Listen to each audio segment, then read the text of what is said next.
What irritates me about our industry is that there are 1,000 different ways to be successful.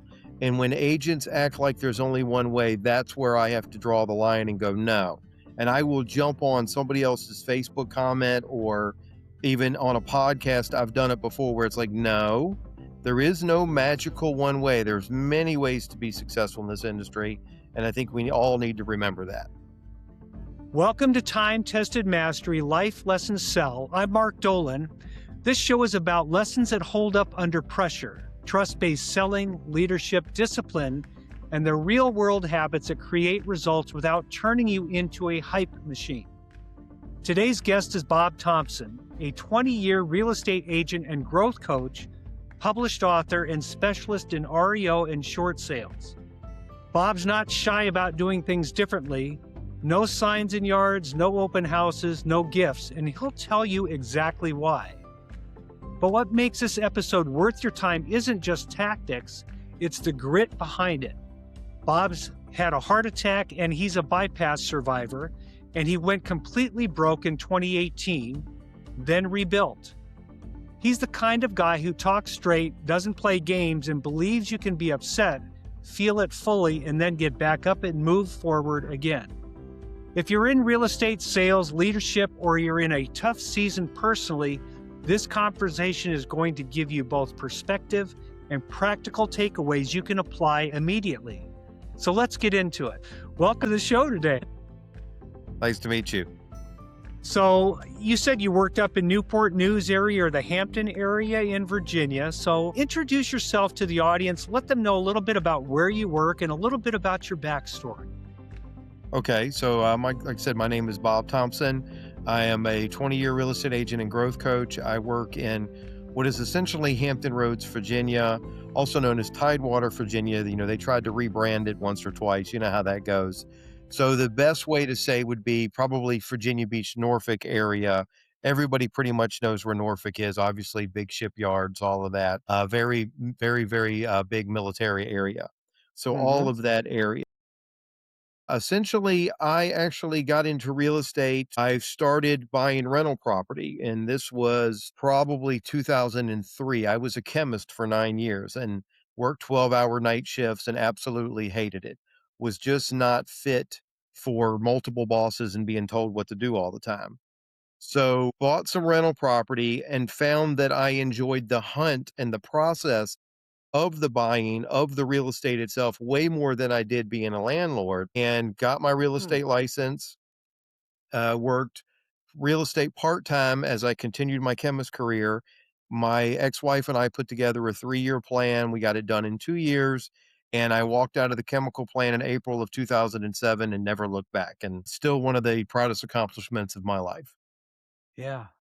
Well, that sounds like the makings of a top producing salesperson because we get unlimited freedom and creativity in this business. And it sounds like that's what you thrive on. Absolutely, absolutely, and at this point, I thrive on the fact that I'm going to do it my way and it works for me. It's not for everybody. What irritates me about our industry is that there are 1,000 different ways to be successful. And when agents act like there's only one way, that's where I have to draw the line and go, no.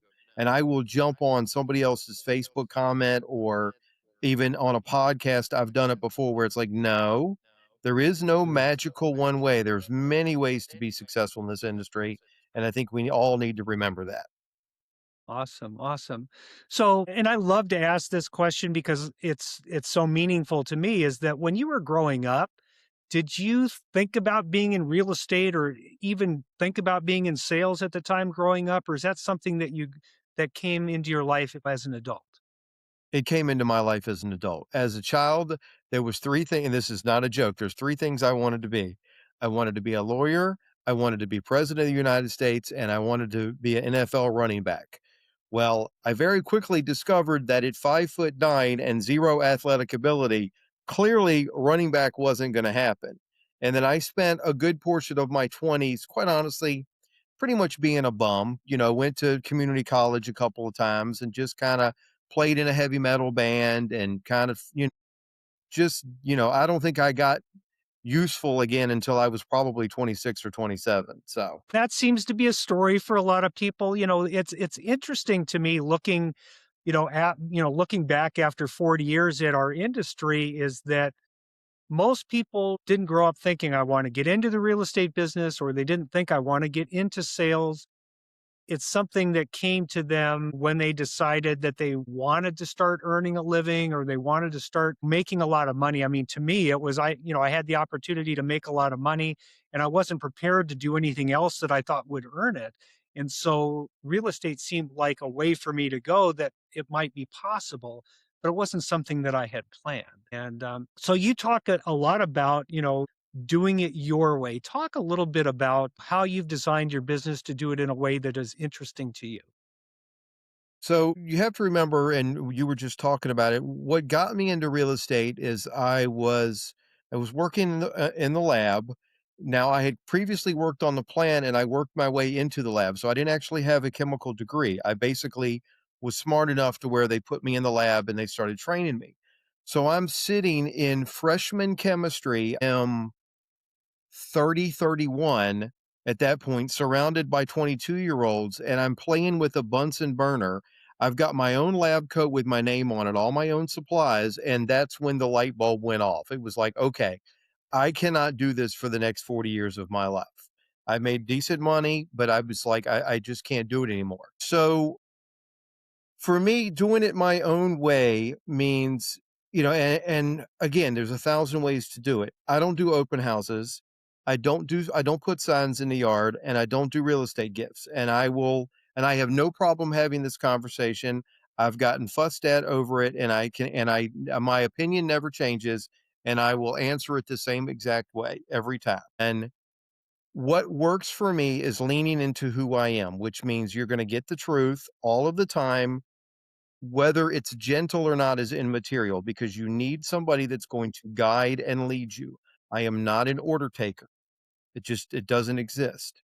So for me, signs in the yard, perfect example. We have 1,000 different websites that our properties are on. And that's how everybody buys them now. We don't need to put them on, nobody's the days of driving by and looking at them doesn't really exist anymore. It's a feel good thing. In other words, 99% of what we do is not a physical job. It's what do you know up here or who you're learning from. We can't showcase that. There's no way to do it. If my mechanic's fixing my car, I could walk over there and he's physically changing it and doing what he needs to do. And that's wonderful, but we can't do that. So I just basically took away the illusion and I explained it to my clients right from Jump Street. That sign in the yard is only for me. It creates business for me. It shows people that I'm working. And I finally just broke down and quit doing them. I just don't do them at all. Yeah. Well, and that's a pretty unconventional. I mean, I don't think I've heard anybody else advocate for not having signs except for homeowners that really don't want people in the neighborhood to know that the house is on the market. And I agree with you. The days of driving by homes looking for them to be for sale is, that went away probably 20 years ago. They're searching online for it now or on their phones and devices and that kind of thing. Since you're so unconventional, I guess the question would be, how do you get your clients today? Most of my clients' is sphere of influence and always has been. Even if it comes with I get a lot of, "Well, Bob's a little rough around the edges, but he's very good at his job." And I'm absolutely okay with that. And I think part of that fact is with the no signs and the no open houses is you're getting the truth, or at least you're getting my truth anyway. And I would rather just be honest with you than play the game of pretend, because that's what a lot of what we've been taught to do is pretend. The same way with open houses. Now, if a house is vacant, that's a little bit different. But in what other world do you live in? Do you allow strangers to walk through your home? I mean, think about that for a second. You wouldn't on a random Saturday open up your house to strangers. And yes, okay, they may or may not come with an agent. They supposedly may be pre-qualified, but you don't know that. I mean, even Right. Ryan Leaf, who has had a notorious history with prescription drugs and got himself squared away. He said he used to go to open houses, and granted, this was in California, and he would rifle through medicine cabinets and things of that nature. So again, to me, if you think about it, if I came to you and said, I'd really like to open up your house to strangers for 2 hours this weekend. What do you think? And then and for you to agree to that, it's just like it doesn't make good sense. Now, again, I tell my new agents open houses are good to possibly pick up business, but it doesn't, my opinion, it doesn't sell the house. In other words, Yeah. very, very rarely does somebody walk in and go, "Oh, wow, I really like this house. This is the one I want to buy." And number two, they would have made a regular appointment anyway. So what difference does it make? So it's again, it's the creating the illusion that look at, oh, wow, Bob's out here on a Sunday for 2 hours. That was awfully nice of him. He's really trying to sell the house. That's not selling the house. Pricing it Yeah. correctly, you know as well as I do, pricing the house correctly sells the house. Marketing sells the house, and understanding time on market. If the time on market is 60 days, there's not a whole lot I can do magically that's gonna get it sold before 60 days. Now, I may get it at 30 days or 40 days, and if it's priced correctly, probably even sooner, but realistically, if the average day on market is 60 days, more than likely, that's what's gonna happen, and an open house is not gonna help that in any way, shape, or form. Yeah. Yeah. 40 years ago, well, I think most new people that get into the business are told to go get open houses for exactly the reason that you shared, is that it's a good opportunity for the agent to pick up new clients and new business if they don't have anything. And I believe that that's true. And pretty quickly, I sort of moved in the direction where I did not want to hold open houses. And I was honest with the sellers at the time. I said, I can sit in your home on a Saturday for, 2 or 3 or 4 hours, and maybe, 2, 5, 10 clients may come in, or maybe nobody will come in. On the other hand, I can be in my office and I can talk with 50, 60, 70 people on the phone that I know that are actually out there looking at property and talking to people that way. So would you rather me talk with 70 people about your home in the 4 hours, or maybe talk with 12? I mean, and that was my truth at the time. Which do you think is gonna help you sell your home faster, 10 or 12 or 70? Yeah, and here's the thing, I don't have the temperament and the personality, like, you could see it on my face that I don't want to be there. Now, if I get somebody else to do it, and we all know agents that kill it in open houses, and more Yeah, power to them, and that's what again, I go back to, some agents are just phenomenal at them. They got all the signage, and they make it an event, and you can see the real joy on their face of doing it. They love to be there and talk to the folks and do all of that. That they're leaning into what they do well and who they are. I learned right. very quickly, you can tell on my face I'm miserable and I don't want to be here. And you can't, and if I fake it, it comes across as fake, which means I'm not going to pick up a new buyer. So there's absolutely no point for me to be there. It doesn't. I learned very early it just didn't Yeah, work for me. And I would rather, again, be honest and tell my clients that, and if they really, really wanted one, then I can certainly bring in an agent to do it, but, my initial response is gonna be, "There's no point." Now, if it's vacant, by all means, again, it's a great opportunity for a new agent to get business, certainly, or at least figure out if that's something they wanna pursue, So I'm not gonna say it's wrong, I'm saying it's wrong for me. for you, yeah. Yeah. And that's really an important way. I agree with you that there are many, many, many ways to be successful in the real estate business. I started off new and found a niche working on expired listings. I specialized in homes that were listed with other people where they weren't successful. I mean, I knew they wanted to sell. I knew that they had signed a contract with another agent and that that agent had failed. And if they were a real seller, I was going to be there to offer them, a solution to get their home sold. And that worked for me. But there's other people that built their businesses on open houses, and that's not you and that's not me. So I can appreciate that. You said that you coach people as well. Talk a little bit about how you're coaching agents today, and what makes that a good fit for you. Well, I think what makes it a good fit is after 2 heart attacks and a bypass, when I recovered and started working again, I kinda just I wanted to start giving back. I spent the better part of the first 15 years of my business just with my head down, pretty much doing my own thing. I was on the big power team early on, as a lot of us agents are, then I went solo and kinda did my own thing, so I really wanted to give back. And I saw a lot of the coaching sphere where it's the same old, same old. And I'm just going to call it what it is, and I'll have a conversation with them. It's the it's the Tom Ferries, it's the who's the pop Brian Buffini. It's peddling the same stuff as they were peddling 30 years ago.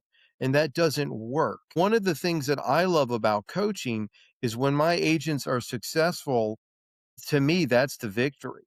I mean, when you see somebody that's doing what needs to be done and getting the accountability, and then after a few, they start really killing it and doing well, that's the important thing. That's what I love about it. And again, going back into what are you good at and what are you comfortable with? And what can you use from your past to, fit into what you're doing today, especially if you don't have the experience that I have. So what could you do if you've only been in the industry I don't know, 3 months and you're competing against me? Well, I can just walk in and go, I got 20 years, I got this, blah, blah, blah. So for them, I'm teaching them to, okay, well, you were in finance for a while. Okay, well, use that as part of your background. Lean into what makes you strong and what makes you positive.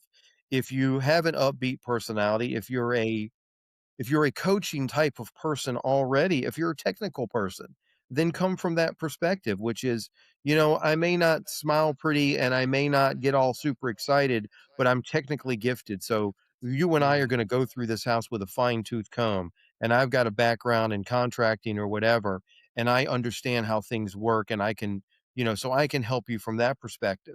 Not everybody's going to be a fit for us as clients. That's the way it goes. yeah, yeah. That's very wise information to share. I mean, and I'm hearing so much about being an individual. I mean, you're an individual, and all agents that get into the business have different strengths. And if they try to be somebody else, they can't possibly be someone else. That's so working on their strength is a good way to do it. Are you working with agents as a coach within your own organization, or are you coaching people outside? I do both. Now, obviously, I work for LGI Legacy Group International, which of course is powered by EXP. So I am one of their growth coaches, and I have my own clients, and then I have coaching clients on the outside that obviously I would love to bring them within the fold, but if they're not ready for that or want to do that, that's fine too. I can still coach them, and that's a perfect example of sometimes we don't want to do things that we're not good at. I have never been a great recruiter. I'm trying to get better at it, but it's never been my thing. So I like my client, there's no sense in spending hours trying to learn something that you just absolutely stink at. I would rather you lean into the things that you're good at and improve them, because those other things you can you can either, if you're successful, you can throw money at it later. Like again, with my heart attack and bypass, I'm not exactly a big fan of cutting grass and all of that, but I'd rather make the money and then pay somebody else to do that. So I think it's important to lean in who you are. I cannot stand a cookie cutter real estate agent, and I'm weird this way, and I'm not going to pretend I'm not. The jokes that we get from, well, real estate agents like to drink wine every day because we're the hardest working people in the world and it's the toughest job in the world. No, it's not. Okay. I've worked in 100-degree heat. I've worked in 10-degree weather. That's hard. That's tough. Scraping concrete for 12 hours is not my idea of a good time. I've done that. Mm. So as far as I'm concerned, every single day that I get up to do this job and am able to be successful at it, I'm happy. So I don't like the generic, well, we don't spend any time with our children, we don't do this, and we drink all the time. I hate that generic crap. I mean, I get it and know to some extent it's just kind of silly, ha ha, but I think it sets a bad light. And I quite honestly, I think it's ridiculous. So I don't like to see that. I like to see everybody be who they really are.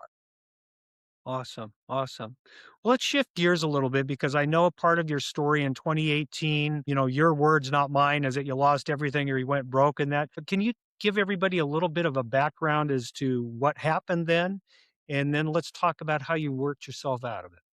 Yeah, I think sometimes when you get a little too cocky or you're doing really well, sometimes you need to be smacked upside the head. The Lord has a good way of smiting thee when you're getting a little out of line. Yeah. So 2017, I was killing it. I did 70 deals as a solo agent by myself, no help. I'm just running and doing my thing. and then rolled into 2018, bought a new car, bought an RV, living good. And then May or June of 2018, I had heart attack number 1, quit smoking, obviously. It's a great way to quit smoking, let me tell you. And then had heart attack number 2 the day after my birthday, October 13th. And then at that point, they went in, they had already done the stents and that didn't work. And they basically were like, well, we're done. We're going to go in and do a bypass. And what was supposed to be a double bypass was a quadruple bypass. So I thought I was prepared financially if this was to happen. I truly believe that. I was incredibly wrong. And I went through my savings, my credit cards, everything. In the span of a week and a half, Wells Fargo canceled my bank account, canceled my credit card, and repoed my vehicle. And by the end of 2018, it was completely flat broke. I mean, my father had to pay to get my car out of repo, and I had a buddy of mine that had to pay my mortgage. I was like broke, and I don't mean like a little bit broke, I mean, like broke, broke. What Mm. I learned was I was upfront and honest with all my creditors, and I really thought they would give me an opportunity to catch back up because I had a history, I had good credit, I had paid my bills on time.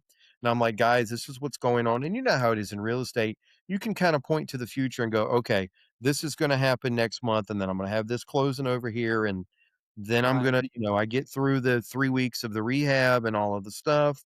I'll start working again. Nobody cared. They shut me down. I just went completely flat broke. Gone. I don't know that every agent has had that kind of a meltdown. After 40 years, I've been through several cycles. I mean, I remember going through the 1992, 1993 cycle where everything went to hell because I was in the business back then. And that was the first time, I mean, that it took me 10 years to work myself out of that hole that I got myself into in the late 80s with the overspending and doing all of those different things. And when I entered into the downturn of 2007, 2008, I was pretty cocky because I'd already been through a down market before and I had saved money and I was prepared for it. Um, and I had learned that when the market goes south, I would do a little bit better because of the longevity and the skills that I had built up over the time. But there was one big mistake that I had at the time. Now I owned the company and I had 32 salespeople working for me and a bunch of staff that had not saved money and had not prepared for the downturn. And so when the downturn took place, so many of them failed. So many of them failed, and I put actually, I did. I put all the money that I'd saved back into keeping the company going for the next few years until things turned around. So I vowed I would never do that again. So, and thankfully, to this point, I haven't done that as well. So, were there any, specific things that you learned as you came out of that you can share with people that might be going through a downturn financially in their business? How do they turn it around? So for me, the biggest thing that I learned strictly on a personal level is if you're failing, if you're hurting, if you need help, ask for it. Let people know. Because I didn't tell a single soul that I was going broke. Like I saw it happening in real time and I never bothered to tell anybody until it was too late. That's the biggest thing that I learned the hard way is you haven't lived until you've had a conversation with your father telling him you need to borrow one of his vehicles and he's like, "Well, where's yours at?" I was like, "Well, that's the thing, dad. They came and got it." So if I had told my father what was going on, my father would have been able to make a small $800 payment to keep the car payment going forward instead of the almost 3 grand that he had to put out to get the car back. And if you don't tell people what's going on in your world, at least your close people, then you're suffering by yourself. And that's ultimately where I dropped the ball. Not only am I in the middle of cardiac rehab, I had to stay with my father for several weeks because I lived alone. So I'm back in my father's house at 46 years of age. I can barely walk. My chest has been split wide open. And I don't have any opportunities and I can't get out of the house. And I haven't done a very good job of having other streams of income, which it means, if I work, I get paid. If I don't work, I don't get paid. And that was a problem. But I think for me, the biggest thing was letting the people that I love and care about know what was going on, so then they can at least let me know that it could get better. And number 2, I think just, and I hate to say it, but I'm gonna say it, is just not quit. Understand that this is not permanent, and if I keep my head down, I will recover and keep moving forward. I'm not doing anything wrong, I'm just not, I've gotta be patient, which means, okay, come by January, if you figure I had the bypass, I got, heart attack number 2, October 13th, I had the bypass, they had to wait a week, and then I had the 3 weeks of rehab, and then, of course, you're not exactly up and running and leaving the house. But I reminded my folks and my Facebook people and all that, that I was coming back, and come January, things started to turn around, and it was just, "Okay, well, Bob's returning, he can get back to work." The biggest thing is sometimes you can be doing everything right and stuff just sucks. And that's, it's not that you're not grinding hard enough, or, I hate the, okay, well, if you're getting up at 6 a.m. and you're failing, then you need to get up at 5 a.m. No, that's not it. Sometimes you're just not, you haven't broken through the ceiling yet. It's the classic, what's the old story of the guy that's has a gold claim and then gives up, and then like a foot down after he sold the claim, he finds the Right. gold. Sometimes things just take time, and you throw in a little imposter syndrome, and you throw in a little negativity from other people, it's very easy to break or shift 15 different ways, because then you get out of your own head and you start listening to everybody else, or you genuinely believe that you're just not working hard enough. And I don't believe that's the case. 9 out of 10 times, I refuse to accept that. I think sometimes you just have to be patient and keep your head down and keep grinding, and you will break through. That's about the best I can do with it. Yeah. Well, it sounds to me what I'm hearing from you is a lot about a pretty healthy and strong mindset. Would you say that that's something that is innate to you, and you brought that with you to the business, or did you have to learn techniques or things later on that helped you to develop that mindset? I think I learned it as I was, my best answer to that is that I learned it the hard way from changing jobs and listening and talking to other people. In other words, we're surrounded by so much negativity. I can remember as far back as leaving the grocery store to go work at the chemical plant, and my boss is complaining that I'm leaving, and, "Hey, we could have put you in the grocery manager program." Okay, so you're telling me that the best I can do for the rest of my life is produce manager. Not that there's anything wrong with that, but there's more I want to accomplish. And everybody wants to drag you down and bring you down. So I found myself very quickly listening to a lot of Les Brown and stuff like that. Some of that, having that positive mindset and that positive attitude of, okay, I can do this and be successful regardless of what folks that aren't as successful as me, or sometimes people are just mad because you're moving on and they want you to stay so they could be in the same stuck location with you. So Right. the mindset took some time. And every time I ever changed jobs, I would hear it over and over again. When I left the chemical plant in 2007, everybody thought I was nuts. I was making about 45 grand a year, decent money, had health insurance and all that. And they basically were like, "Well, this is the greatest job you're ever gonna have. You can stay here another 15 years." Well, that's not what I wanted to do. I rolled out into a recession. You remember 2007, 2008, 2009. Doubled my income my first year in real estate in 2008. And it just reminded me once again that you've gotta believe, ultimately, you gotta believe in yourself, and sometimes you gotta create that mindset that you are capable. And sometimes you've gotta listen to other people tell you that you can do it. Even if it's not anybody you know, it's Les Brown or Tony Robbins or me, whatever you're into. And I still use those techniques to this day. There's at least once a month where I believe I'm never gonna sell another house again. I can't explain it. It makes no sense. When things get slow, like that time period where, okay, everything's been buttoned down and you've got clothes where you're gonna go, you're not, and the new stuff hasn't quite bubbled up yet, or like it's getting ready. With every At least once a month, I'm like, "All right, I gotta go get a job at Walmart. I'm done." I know it's stupid. And sometimes Yeah. I'll go and listen to Les Brown. I'll even listen to my own stupid podcast that I've done and be like, "Well, damn, Bob, maybe you ought to take your own advice and shut your mouth and quit your crying and get back to work." So, I think you can definitely create the mindset. That's my long-winded answer to that, so sorry. Yeah, yeah. Well, no, and that's, it's good. I remember coming into the real estate business 40 plus years ago, and I had never been exposed to Les Brown or Tony Robbins or anybody that had a positive mindset. I mean, I came out of a pretty negative childhood, and it took a lot to turn my mindset around. And I remember, learning about affirmations, and I thought for sure that I had never used affirmations before until one day I was making some eggs, on the stove, and I dropped the fork into the eggs. I was scrambling eggs, and I dropped the fork into the eggs, and I said, "Boy, that was stupid." And in a split second, I said, "There's an affirmation.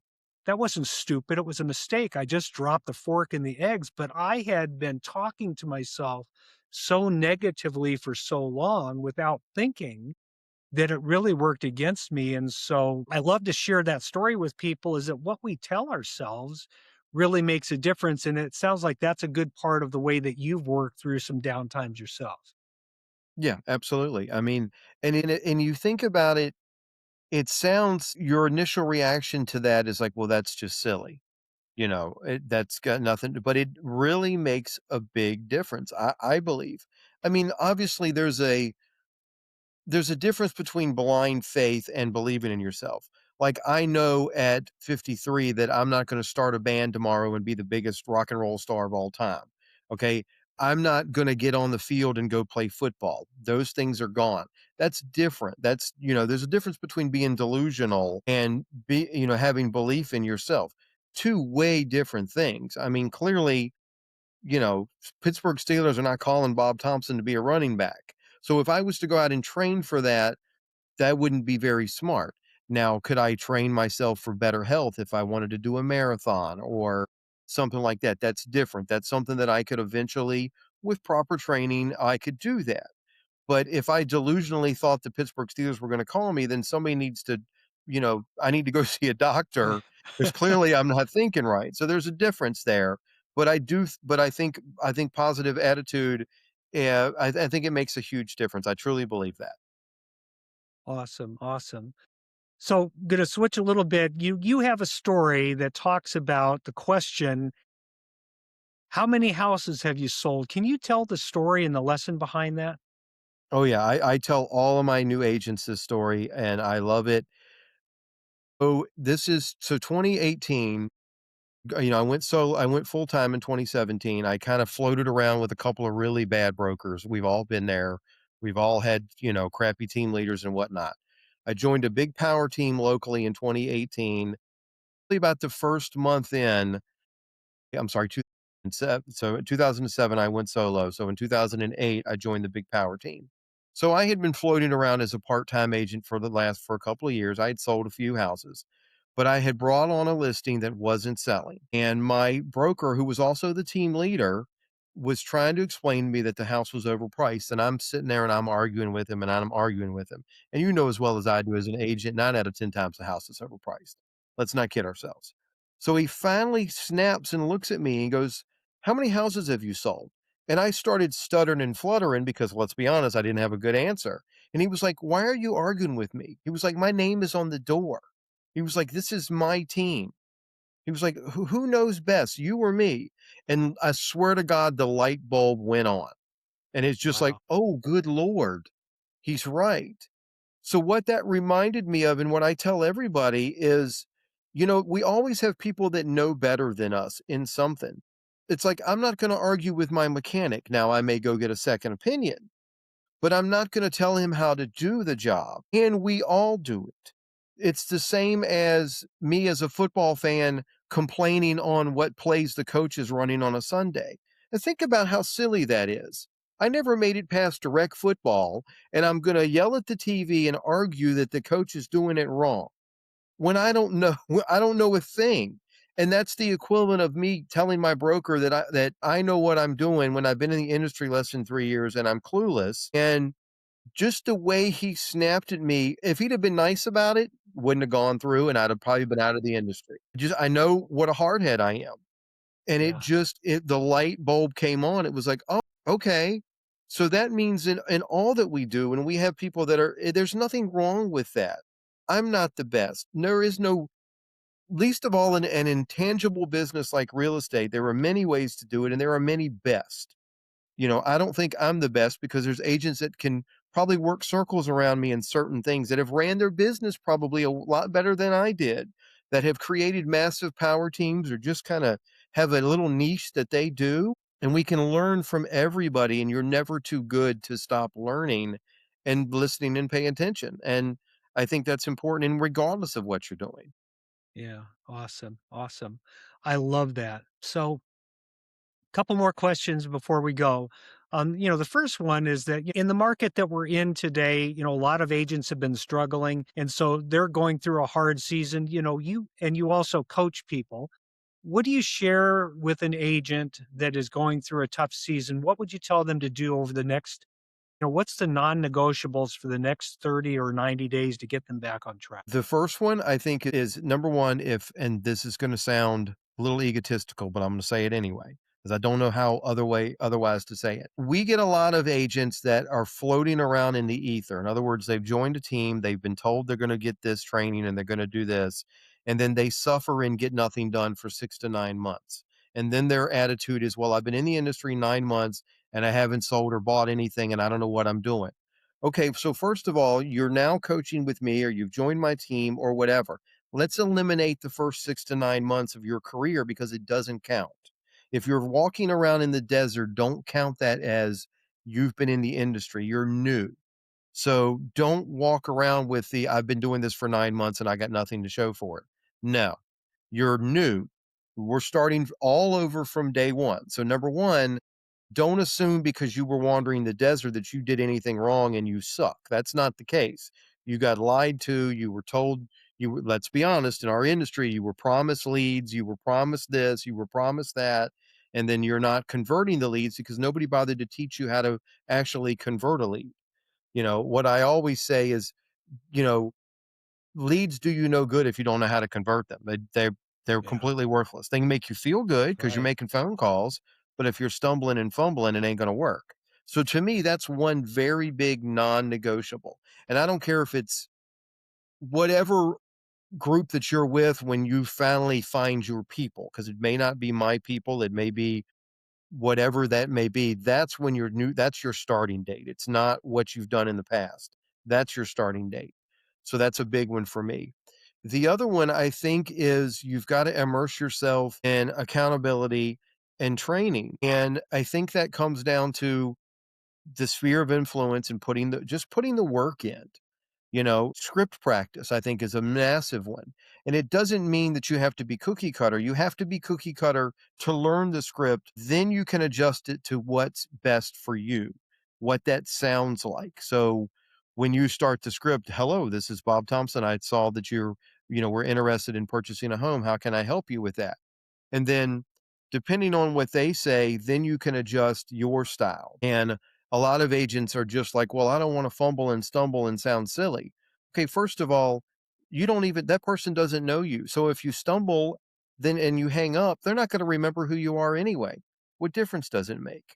A lot of agents get wrapped up in the process of if I post too much on Facebook, if I bother my people too much, they're not going to want to talk to me. Trust me, somebody will tell you if you're bothering them too much. And most of us aren't that important and ain't nobody paying that much attention to us anyway. It's the whole, well, when I walk into a room, I feel like everybody's looking at you. No, they're not.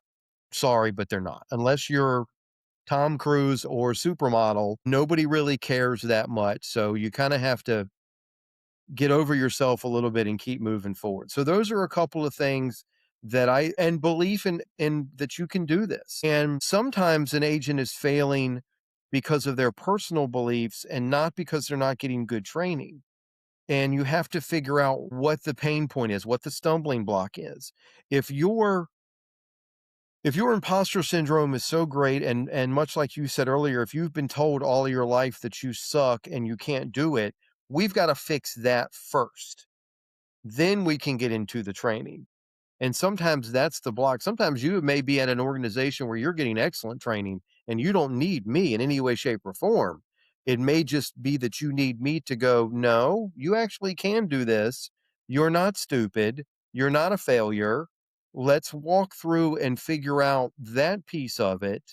Like the other day, I've got an agent that's been dying to get back into the gym. And I kept reminding her the process is just get into the car and go to the gym.